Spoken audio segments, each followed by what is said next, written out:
The House with a Clock in Its Walls was released in 2018 and was directed by Eli Roth. It tells the story of an orphan named Lewis who goes on a journey with his uncle and his neighbour to try find a clock that has the power to cause terror in the world.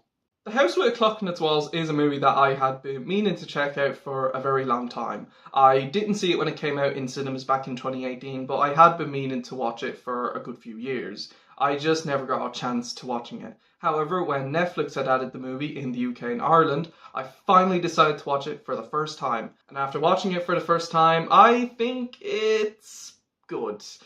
Yeah, not great, not mind-blowing, definitely not spectacular, but decent. It's good enough. It's very flawed. I actually think it's a bit of a mixed bag. The storyline, I feel, is the weakest part. It's very mixed. It's very 50-50 for me.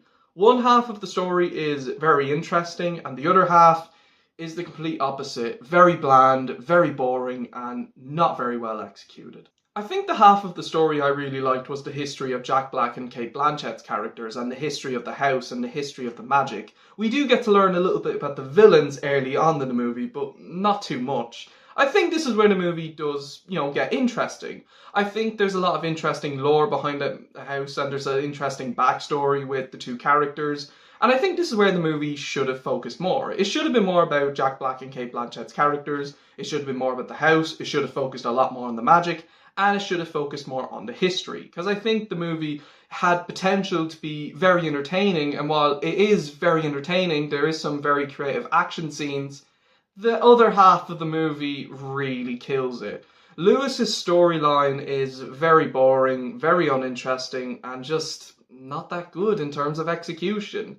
It's really bland and, in all honesty, just kind of dumb. I'm not going to say that the performance is terrible. It's just Lewis's story. It's not interesting. And I think the movie really suffers from that because it feels like there's one half of the story that's really interesting and there's another half of a story that's just really poor. And I think mixing them together, it just doesn't gel well. I feel we should have been more focused on one half than the other half. I would have completely scrapped out Lewis's storyline. I mean, I'm not saying you can't have him in the movie, but his entire storyline, it's not interesting. I feel his storyline, it's just so bland and boring. I also think the movie's pacing is very slow in parts, especially in the second half of the movie. I feel the third act especially really does drag, and it just drags on, and the scenes that are mainly focused on Lewis, oh my god, they're so slow. They just drag and drag and drag, and it doesn't get better. It just remains so bland. So the storyline, it's a bit of a mixed bag. There is some parts in it that are genuinely quite entertaining, but there's also some parts of it that are just, well, boring. Visually, the movie looks pretty good. There's some nice colour correction, a lot of the effects are pretty good, the CGI is pretty good, the design and the model of the house is very creative, I gotta admit. It reminds me of the Goosebumps movies starring Jack Black, but you know what? I thought that was cool. I think the actors do a very good job. I think they all portray their characters very well. You can tell they're having a lot of fun playing these characters, and I think that's great. I think the performances is one of the reasons why I think the movie is worth a watch. I do think the performances actually make the movie a little bit more enjoyable.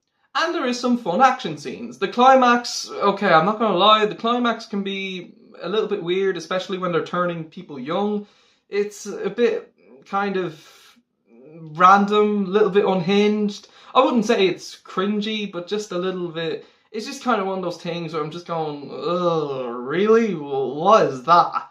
So, yeah, I did feel the climax a bit unhinged, but not the worst thing I've ever seen.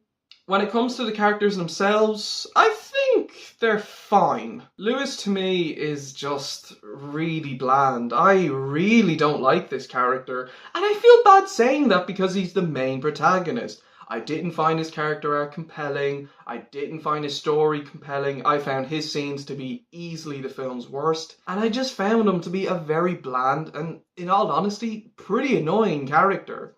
Jonathan and Florence, though, are pretty good characters, actually. I wish we got to know more about them, and I wish the movie focused much more on them, because I think that's where the film's strengths really do show. They do have great chemistry, even with Lewis, I will admit that. The three of them do bounce off each other very well. And I think the performances are fantastic, although I can't be the only one to think that by the aesthetic design of Florence seemed to me that she was going to be a plot twist villain. She's not a plot twist villain, but come on, like, am I the only one that thinks, okay, looking by that character, judging by the appearance and the clothing, that's definitely going to be a twist villain. It's kind of how I feel about Mysterio in Spider-Man Far From Home. I mean, come on, you can just look at Mysterio and go, yeah, he's definitely a villain.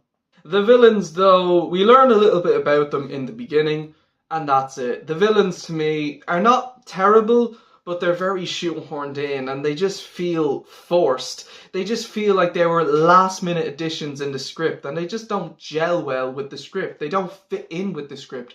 And I feel that's the biggest problem with the movie. If there was a bit more focus on the other half and a bit more build up with the villains, a bit more talk about them, I feel the villains would feel a bit more natural with their presence in the story.